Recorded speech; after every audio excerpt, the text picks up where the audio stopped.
шпаргалка жайында болады. Және оқу жылы аяқталып қалды, көбісі емтихан тапсырады, сол себептен бұл видео барлығына да пайдалы болады. Ендеше бастайық. Шпаргалка дайындау үшін бізге бөлме температурасындағы 1 стакан су және скотч қажет болады. Және өзіңіздің шпаргалка ретінде дайындайтын формулаңыз не болмаса қандай да бір жазбаңыз қажет болады. Оны принтерден шығарып алыңызға болады. Өзіңізге қажетті қағазды бетін мына бір скотчпен жапсырасыз.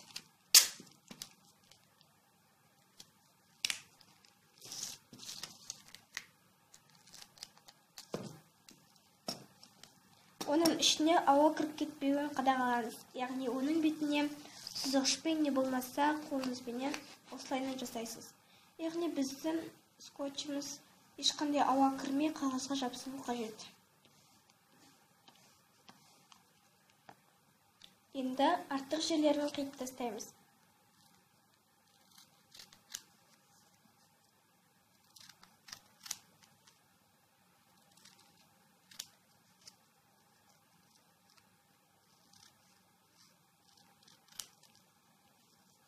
Неге мен қиып тастадым, тек скотч жапсырылған ғана бөлігі қалды.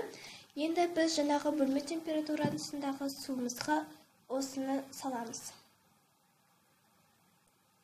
Және бұны 5-10 минут күтеміз.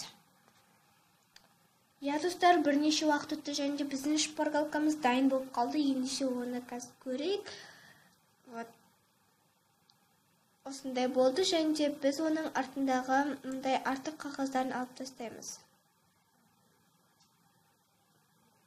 Алған уақытта өте абай боламыз, себебі бұндағы біздің жазылған формулаларымыз қағазбенен бірге кетіп қалуы мүмкін. Өте жай қимылдап, аккуратно артындағы қағаздарын осылайынан алып тастаймыз.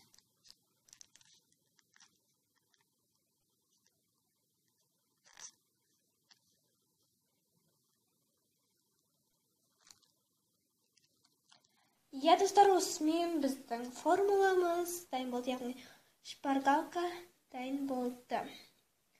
Менде көріп тұрғандарыңыздай, артында ешқандай да қағаз қалған жоқ, тек скотчтың өзі қалды.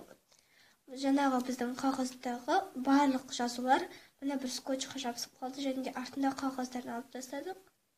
Артында барлығы. Және де біздің шпаргалкамыз дайын болды. Достар, енді мен сіздерге мына бір шпаргалка менен емтиханға не болмаса басқа да тесттерге қалай кіруге болатынын көрсетейін. Ол үшін сіз жаңағы біз жасаған шпаргалканы пеналыңызға салып қоясыз. Және де сіз емтиханға барасыз, мысалы ретінде пеналыңыздан жаңағы шпаргалкамызды аласыз да пеналдың астына жабыстырып қоясыз. Яғни ода кішкенте скотчтың жабысатыны бар, яғни көріп тұрғандарыңыздай аздап осылай жабысыңқырап тұрады. Және де пеналдың астына осылайынан тығып қоясыз, не болмаса дәптердің де астына тығып қоюыңызға болады. Осылайынан тыққаннан кейін мұғалім сізге қарамай тұрған уақытта сіз оны ашып жазып алуыңызға болады. Жауып қоясыз. Достар, осымен менің видеом аяқталды. Егер ұнаса, лайк басып кетіңіздер, және де сіздерге бір көмегі тиіп жатса, онда комментарий жазып, лайк басып кетіңіздер. Және де каналға жазылыңыздар, барлықтарыңызды жақсы көремін.